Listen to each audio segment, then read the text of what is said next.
Once upon a time, there was a little girl named Maya. She was a bright, energetic young lady. Everybody thought Maya would do great things one day. Today was a special day. It was the first day of school, and Maya was looking forward to all the new things she would learn this year. But this year was not going to be exactly what Maya expected.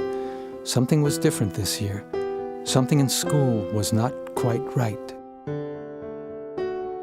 Maya was still learning how to read and write, and even though her homework was full of spelling mistakes, her teacher gave her a gold star. The teacher did not ask Maya to correct her spelling. Maya's mother asked the teacher why her daughter got a gold star. The teacher said that marking the spelling wrong would hurt the child's self-esteem. In the modern way of schooling, there was no right and no wrong. They now have a new way of spelling called invented spelling. She explained that the kids could spell words any way they liked. It's all correct because it's all creative.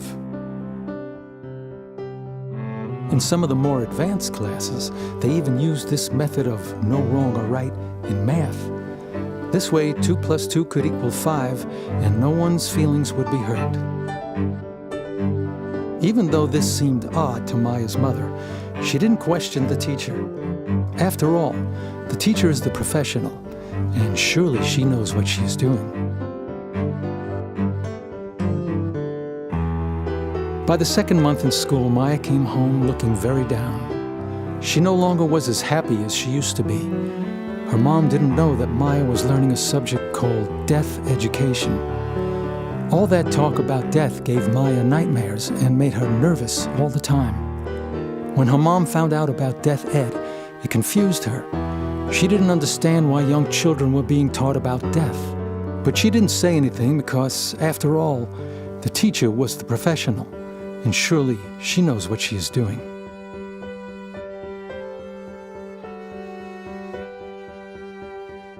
On the 6th week of school, Maya's mom found a test in Maya's backpack. The test was marked, "Not to be taken home." Her mom looked over the test and found questions about her personal thoughts. Do you sometimes get nervous talking in front of class?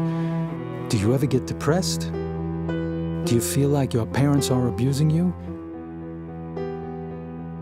Upon further research, Maya's mom found out that this was a psychological test given to the students without the parents' consent. The kids were offered pizza or movie tickets if they filled out all the answers. Investigating further, she found out that if the child was evaluated as high risk for depression, she would be sent to the school counselor, who would then tell the parents that the child needed medication. She also found out that most of the kids taking the test had mental problems and that they would all be asked to see the psychologist. Maya's mother was alarmed, but she let Maya see the counselor. She was worried about her little girl and felt she might need help. And after all, the counselor is a professional, and if he says Maya needs medicine, he must know what he's doing.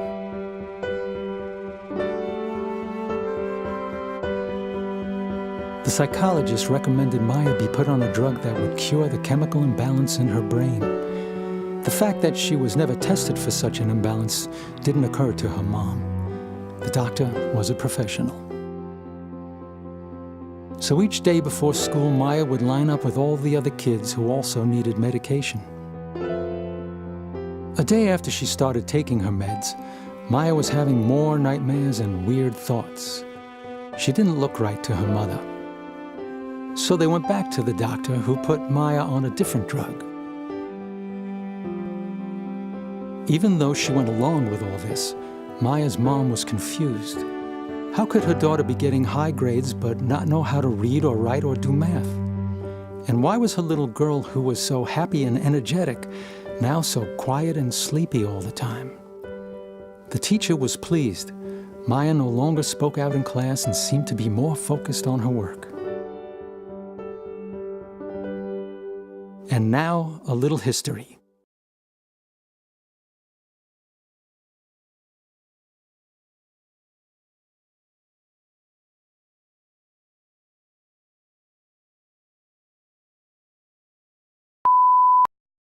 I'm glad you're all here today. I'm very sort of hopeful to give you this experience. I have a lot in store for you. Bear with me, this is a lot of information, but at the same time, I'm going to try to make it as maybe entertaining or as lighthearted as possible, so as to make it a little bit easier to go along through it.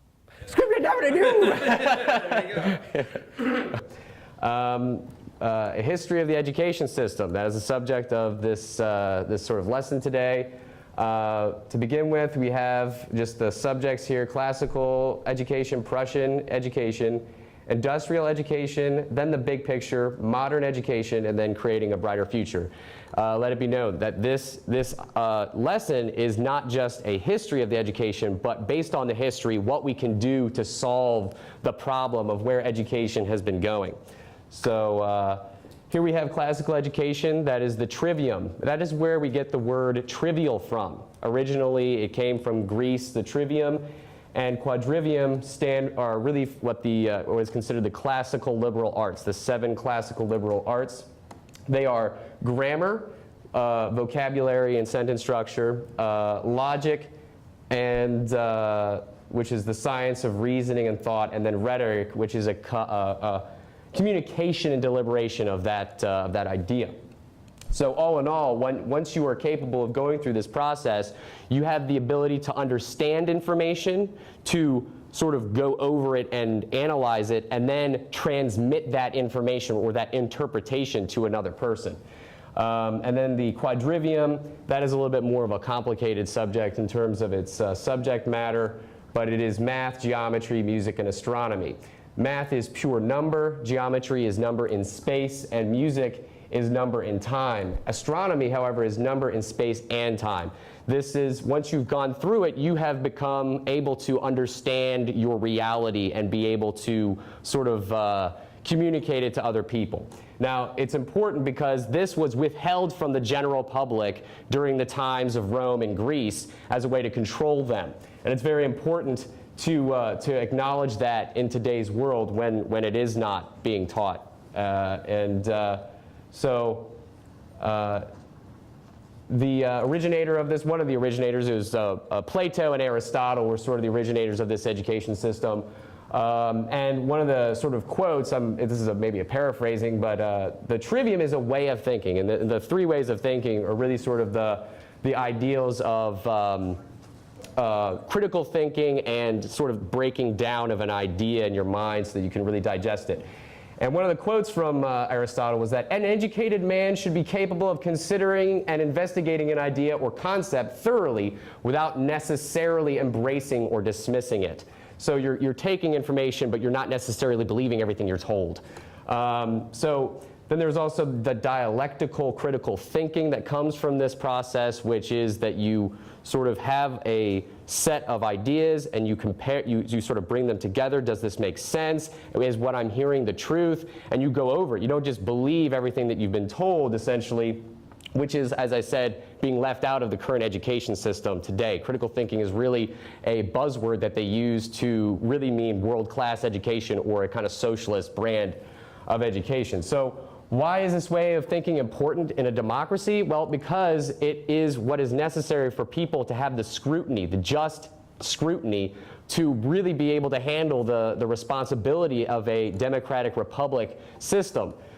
Without that, you sort of have the inevitability of empire and the enslavement of the population.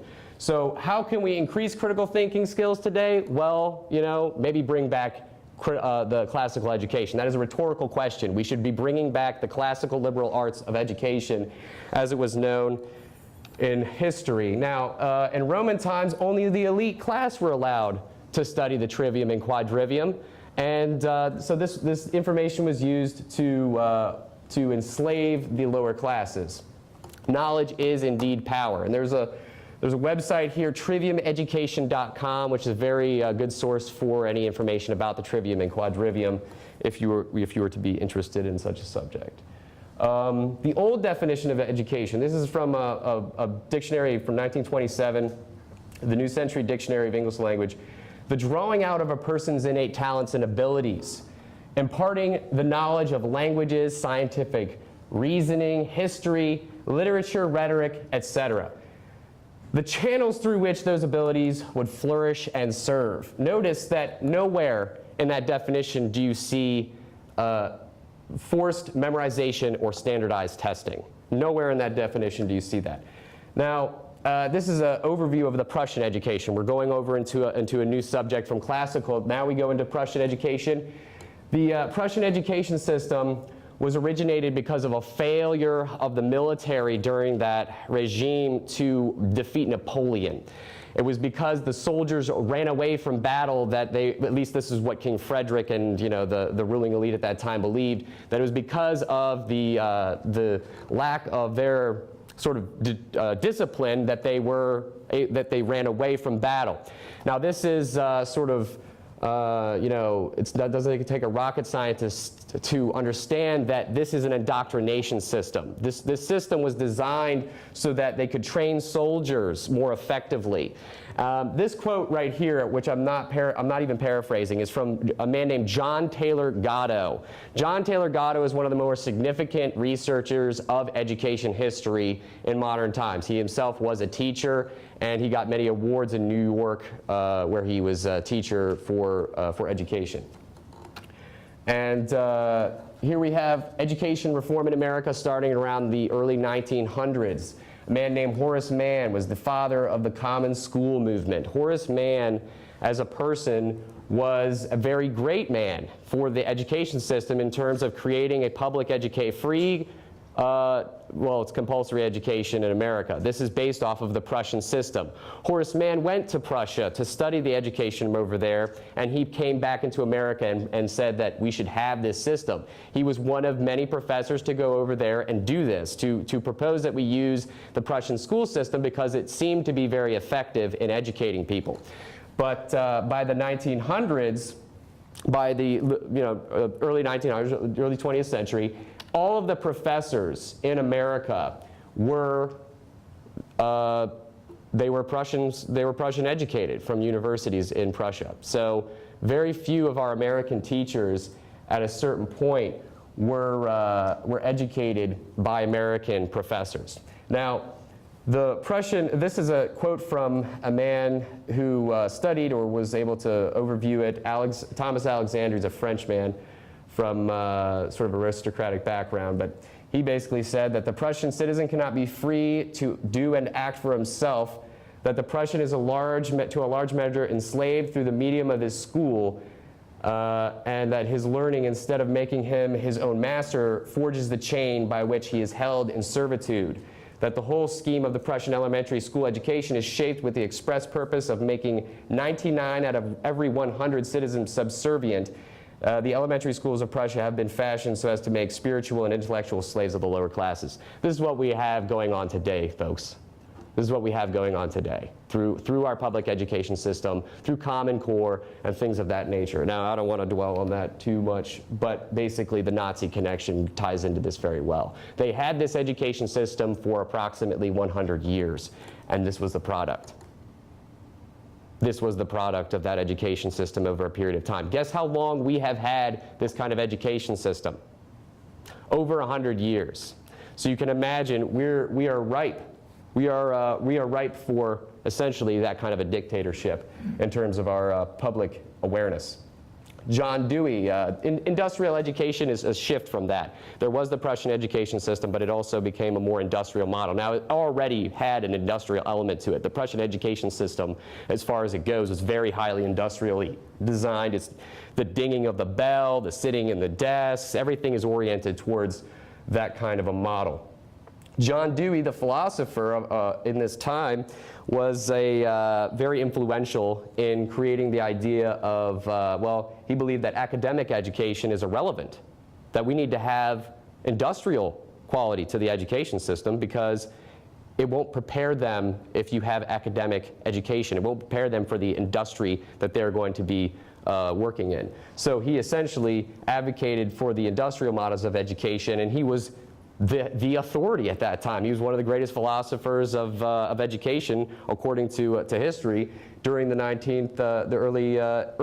19th and early 20th century. Some of his books are listed below.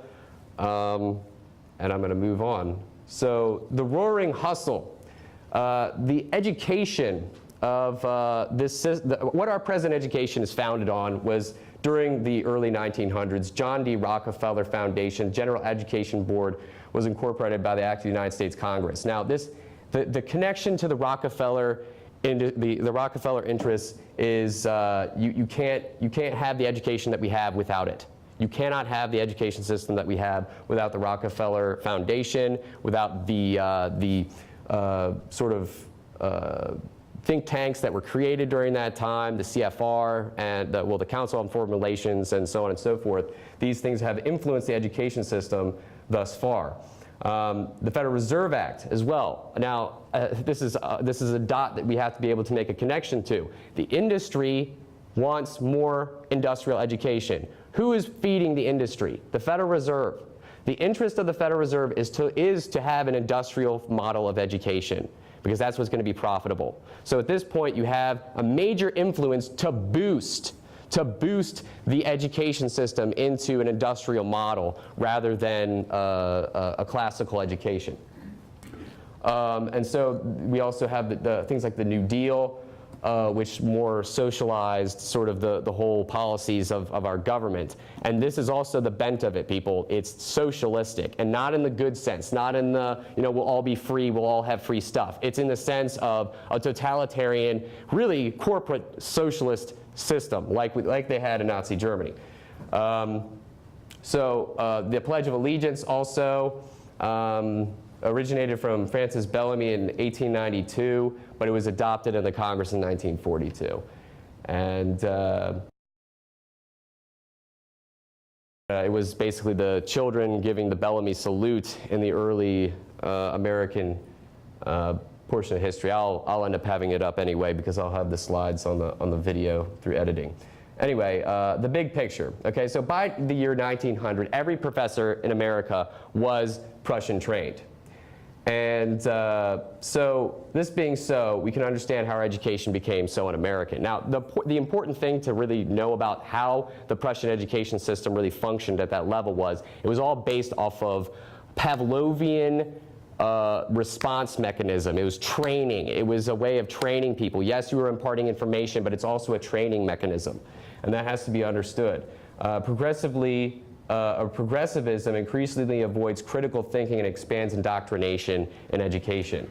So, corrupted by power, public officials have intentionally dumbed down the system. This has happened throughout history. This is nothing new. This is not something that we can be saying, oh, that's a fantastical thing to be thinking. No, this is very reasonable and rational to have as an idea. Government is not your friend. Culture is not your friend. We have to be able to get away from sort of the influences which really originate from well, the Rockefellers and people like Edward Bernays, the man who wrote the book Propaganda. Now, I'm not going to read all of this, but this will be available on the video. Basically, what this is talking about is a vision of the future, sort of where people will be completely subservient to the wills of the government. This is in 1913, once again. So this is how our education originated. It's in the plans and schemes of these people. Now, from a quote from the book Propaganda by Edward Bernays, this is explicitly what it's saying. Those who manipulate and organize the habits and opinions of the masses constitute an invisible government which is the true ruling power of the country.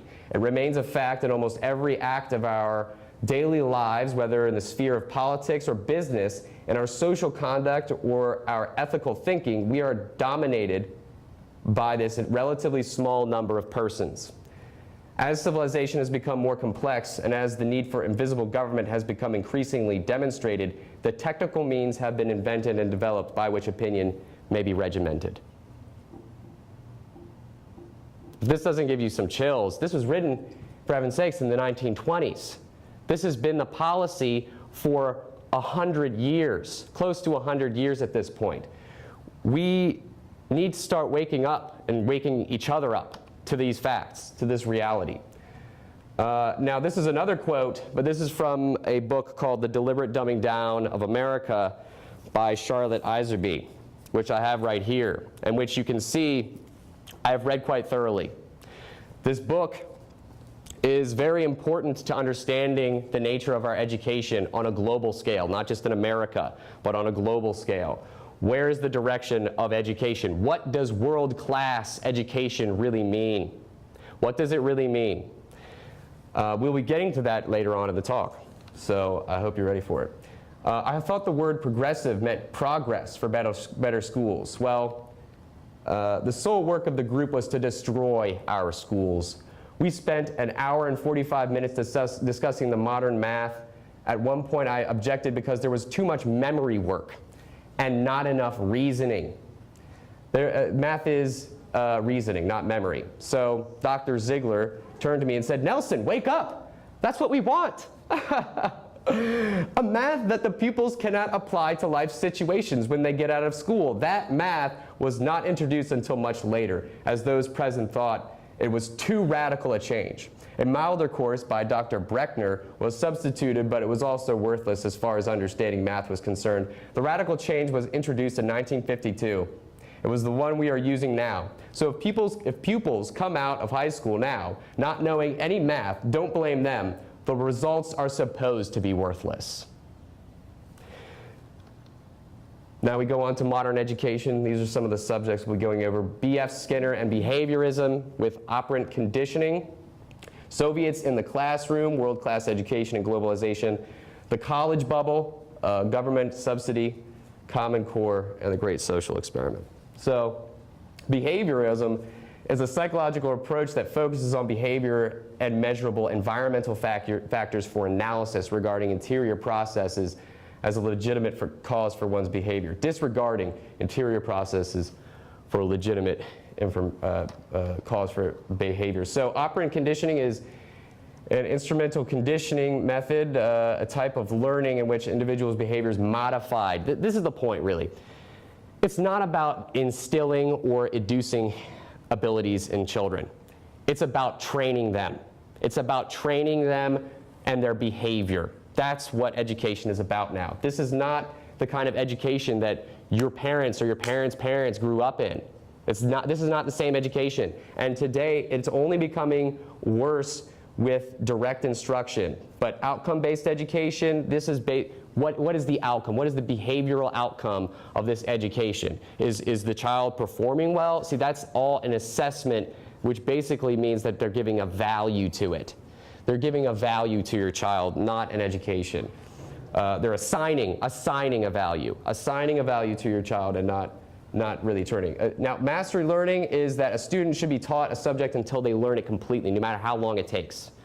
And that is a part of the sort of direct instruction, and it is basically behaviorism. It is essentially the same kind of, it's all in the same kind of boat. Now, free will and dignity are two very important subjects according to the behaviorist model, because they don't exist in the behaviorism model. According to B.F. Skinner, free will does not exist, it's an illusion. So this is where we're getting our sense of where education should be going. It is to turn children into basically computers or cyborgs. It's not to create an enlightened being, it's to create a computer.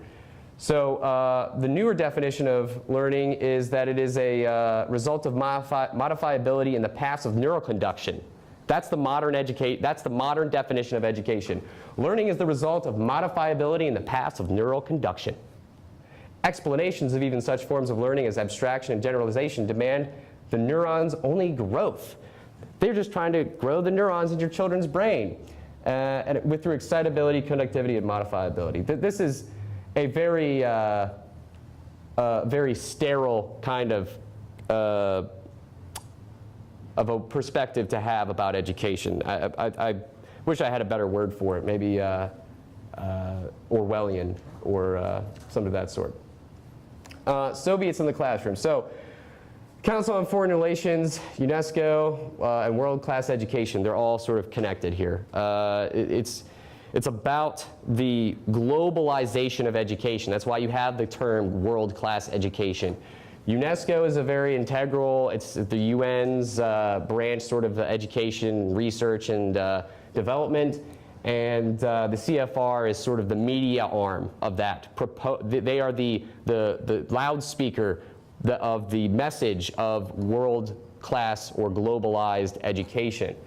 And during the 1980s and 89, there was an article written by Charlotte Iserby, the author of this book here, Deliberate Dumbing Down, which exposes the general agreement between the USA and the USSR on contacts, exchanges, and cooperation in scientific, technical, educational, cultural, and other fields, which calls for a Supreme Court decision to allow Soviet policies and techniques in the classroom.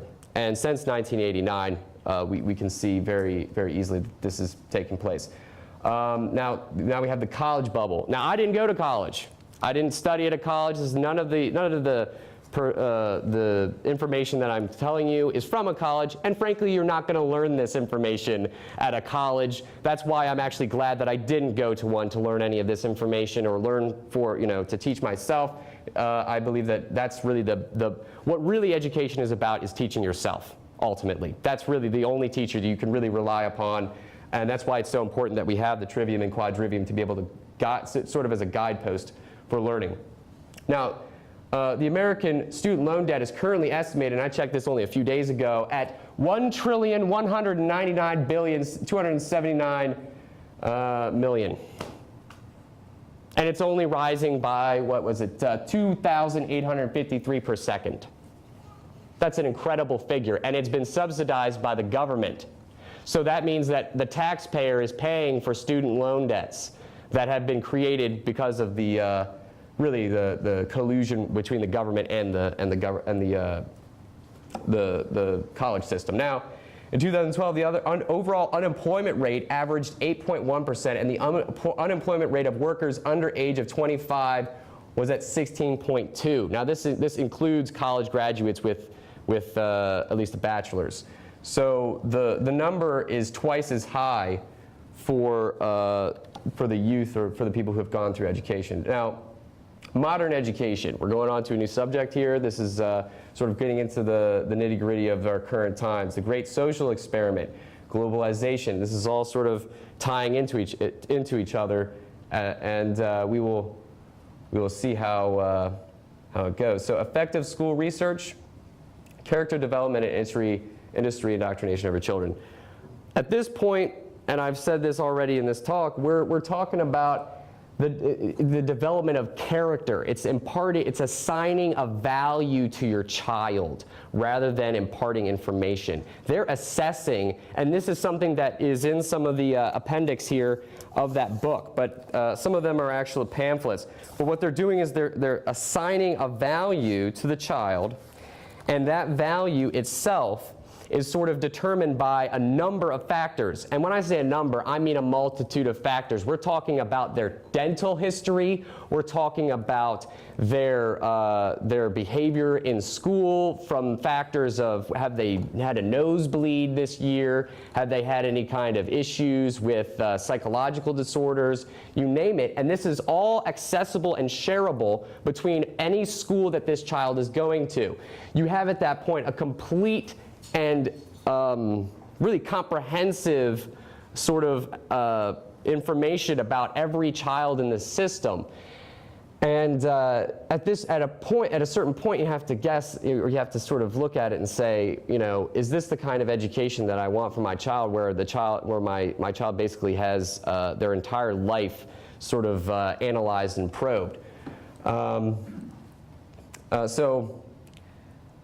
Essentially, the purpose or the objective of the education, American education, is that it's to change the thoughts, feelings, and actions of students. So what does that mean in real terms? To change the thoughts, feelings, and actions of the students. Let's say the student happens to be a Christian. Well, we're going to have to change that. We're going to have to change your thoughts, feelings, and ultimately your actions.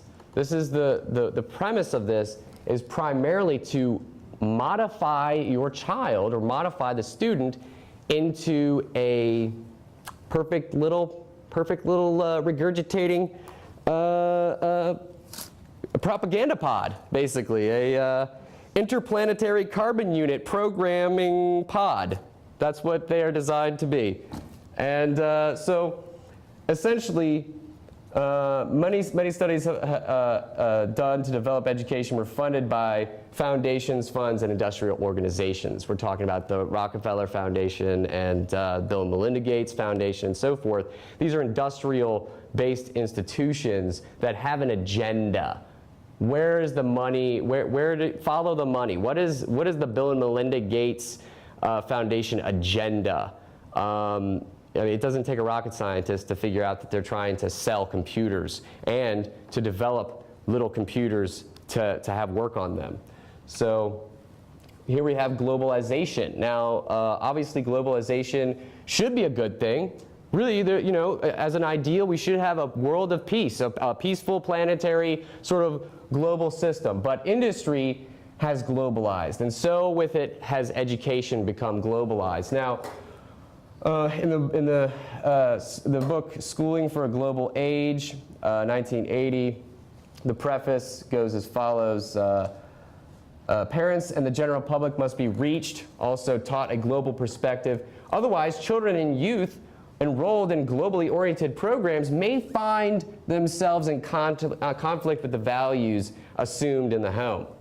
And the educational institution frequently comes under scrutiny and must pull back. Well, no wonder you have to pull back, because this is a system that you're coercively implying or instating into the system, into the population without their consent.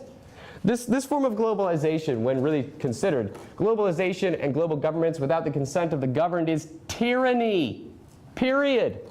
Global governments without the consent of the governed is tyranny. End of story. It's global tyranny, in fact. So we have to look at this from a historical perspective. Given history, what is more likely to be the product of a global tyranny? A universally high quality education or a universally low quality education? Corporations and branding in school is another issue. You have basically at this point brands like Coca-Cola vying for the school's money to be spent on vending machines. You have different technologies like Microsoft who have their technologies being put into the schools as well through subsidies from government and corporations. So the incorporation of school. The schools have become a method of training new workers. That's it. That's all our education system is really about. And I can't drive this nail any deeper. You know, commodification, the standardized, what education has become is a commodity. That's what your children are. They're human resources. They're not a civilized human being to the people who really own this country. They are human resources to be cultivated and created and molded in the image of the institution, molded into the image of the industrial complex. Now, Jefferson saw the public school as an agency for finding talent to serve the state. And in the same way, the school could recruit for the business industrial establishment. That is Alexander Fraser from Adventuring, Mastering, and Associating New Strategies for Teaching. Uniformity versus diversity. We come to a point where, you know, what is more valuable? What will serve our community better? Uniformity cannot produce innovation as effectively as diversity. That's just a maxim. It's a fact. Diversity is integral to an ecosystem, is integral to a society, a healthy society, a culture. Therefore, diversity is a problem for government, particularly the federal government, because if you have those things, they can't control you. If you have diversity, you cannot have a controlled population. It just won't happen. Eventually, there will be conflicts that will arise, or there just will be a stagnancy that will result in the decay of the society or the civilization. So the variety increases complexity. Complexity increases intelligence, and intelligence increases knowledge. This is a flow. This is how things happen. This has happened in the Renaissance. This has happened in different time periods throughout history that have caused great flourishes of thought and so forth. So diminishing expectations. We can see a sort of trend in the lowering of the standards of the education from everything to GPA, SAT, and even IQ tests. This may mean lower standards, not higher intelligence. The fact that this is happening is more of a product of a changing a system from above, not because of the organically improving intelligence of the populace. So Common Core claims to heighten standards, but instead it complexifies the subject matter to a point towards more digital ways of thinking. The mathematics that they're teaching is far more kind of computer-oriented or sort of based than computer thinking patterns than they are sort of intuitive based or creatively inspired. And that's more, I believe, and I think that it's been shown throughout history that it's more important to have the intuitive and intellectual rather than just the intellectual, or rather than just the sort of logical thinking. So according to the education, or to education sector, which is a sort of a nonprofit group that is involved in education, an American Institute for Research, high standards bring out the best in students. So it is a fact, or it can be shown, that the higher standards actually doesn't matter whether the people are in an lower economic status or whether they are higher economic status. Higher standards work better. And that is why I'm proposing the revival of the classical liberal arts, because that would be heightening the standards, especially if we were to bring new knowledge into those subjects. So in math, the watchwords are focus, coherence, and rigor. The key characteristics of math curricula in the highest performing countries. And what are those highest performing countries? They are China, basically. It is China. We are trying to take our standards of education from a completely socialist country that has its basis primarily in high-tech computer technology and so forth, but no liberty. No liberty. Everybody's employed, but nobody is free. So what are the top performing countries? Yes, as we said, China. And according to the Organization of Economic Cooperation and Development, the answer is basically China. So, but notice in this definition for focus, coherence, and rigor, you do not find the word logic. Nowhere in that definition, nowhere in that whole process do you find logic. It's more about you have to be attentive. You have to try and focus, put your mind on it, instead of there being a just logical progression. These things are supposed to evince themselves, not have you be so focused on the actual act of doing it. So direct instruction is very important to basically what Common Core is. Common Core is direct instruction. Direct instruction is a general term for the explicit teaching of a skill set using lectures or demonstrations of the material rather than exploratory models such as inquiry-based learning. That means tutorials, participatory laboratory classes, discussions, recitations, seminars, workshops. All of this is excluded in DI, direct instruction. Direct instruction is somebody standing at the front of the class and reading off of a piece of paper. That's what direct instruction is. That's all direct instruction is. That's all Common Core is. You have a pre-planned, pre-created curriculum, and that is going to be explicitly gone down in a number of dots and so forth. There is no intuitive sort of aspect to the education part in the classroom. It is primarily completely controlled. There may be glimmers of a teacher who actually is inspired and actually says, well, I'm not going to read this. That may happen, but that person is not going to be going along with the current curriculum standards of Common Core. So in 1996, computers were sort of propagated into the education system with a $2 billion grant by Bill Clinton. This is basically what we have today. Every child in a classroom has a computer of their own, and unfortunately, this was done without really much research into whether or not computers actually do have an effect on learning. Now, B.F. Skinner himself did advocate for learning machines or learning computers in the sense of children learning off of computers, learning machines. They would have a punch code system. Today we have a much more sophisticated version of that. I'm not saying that we shouldn't be having computers, but it's not what you say, it's how you say it. It's not what you do, it's how you do it. Currently, our way of using computers is not very productive. I think that it should be done with younger children and the mentally retarded, things of that sort, but not with the normal class that you would have, because that sort of it supplements the brain, essentially. It's like a crutch. Just like a calculator is, it makes you less capable of thinking for yourself. We have to be able to start doing that instead of relying on computers for everything we do.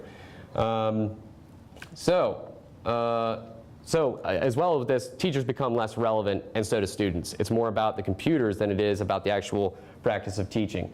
So now there is a delusion about that. There is a delusion about the fact that computers are going to make us the most intelligent people in the world simply by having them. Now in the book Snake Oil, Michael Fellows, a computer scientist at the University of Victoria, said that the possibilities for using this thing poorly so outweigh the chance of using it well, it makes people like us who are fundamentally optimistic about computers very reticent. It's an important thing to see from somebody who believes in computers, themselves saying that this may not work out as we thought. Now, the U.S. Department of Education has a study which shows that adults, not K through 12 students, are more benefited by online education. Now, it's online education, not computer learning. There's a difference between online education and just learning through a computer. But adults are more benefited by that than children in K through 12. So research and evidence-based Skinnerian behaviorism. So what a lot of the Common Core rhetoric is about is that it's research-based, it's based in science. What that actually means is behaviorism. They're using behaviorism as a way, because it's a scientific method in psychology. It's considered scientific. So they're using sort of the language against you. And this is something that is very important in this subject, because the language is a massively important part of understanding the actual message that they're giving you. The message that they're giving you is, we're going to train your children to be workers. But what they're telling you is, we're going to educate your children to be critical thinking, based on science, based on research. All of the research is based in Skinnerian behaviorism, basically the training of the children, and all of that originates from training doves or pigeons how to shoot bombs, basically. It was a military research that he originated this idea from, that you could train anybody to do anything, basically is the perspective of behaviorism. Now, aligned with college and career expectations. So these are the Common Core standards. These are the Common Core standards. This is from their own website. These are the standards, okay? Now, that is an aside that I posted on there, but essentially this is the Common Core standards. So, so you have clear and understandable and consistent. So this is, the standards are supposed to be clear and understandable, but understandable to who?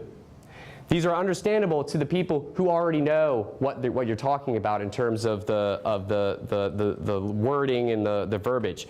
Really, it is understandable. It's not understandable to the average person, because nobody in the average population is learning what world-class education means, learning what they are actually, where the research is coming from. The average person doesn't know where the research is coming from. They just believe because they've been told that it's researched, that it has scientific basis for it. There really isn't very much to go on when it comes to the standards, because a lot of it is basically just a kind of smokescreen, a veil.